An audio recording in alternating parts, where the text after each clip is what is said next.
Je m'appelle Olivier Debohan, je suis agriculteur à 10 km de Reims.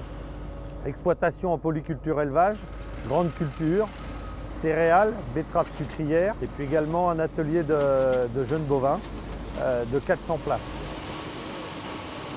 Cristal Union est un groupe coopératif français qui est le 5e sucrier européen à travers les deux marques, Daddy et Mark Erstein.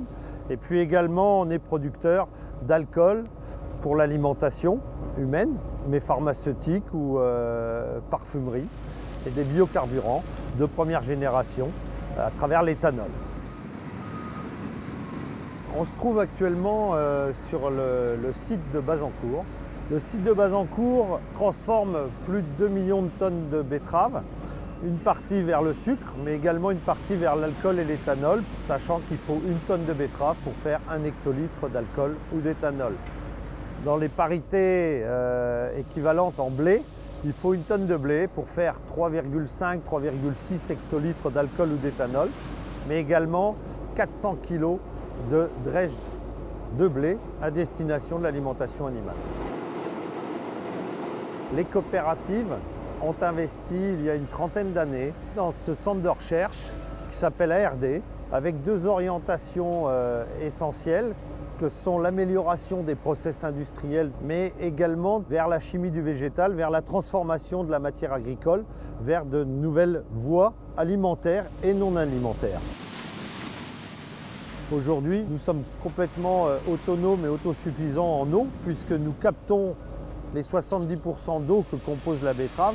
Donc toute l'utilisation, quelle qu'elle soit de la plante, est aujourd'hui utilisée.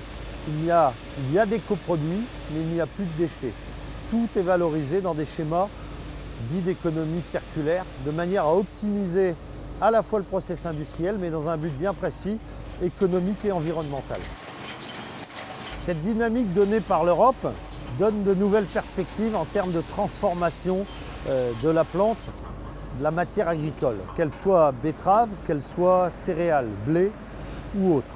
On sent bien le potentiel de développement, qu'il soit toujours orienté vers les biocarburants, qu'ils soient de première ou de deuxième génération, mais également autour de la chimie du végétal, à savoir l'utilisation de la plante entière dans différentes orientations possibles.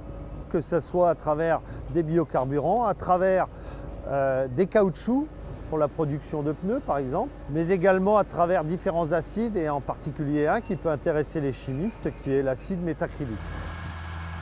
L'agriculture en général a toujours été à l'écoute de la société.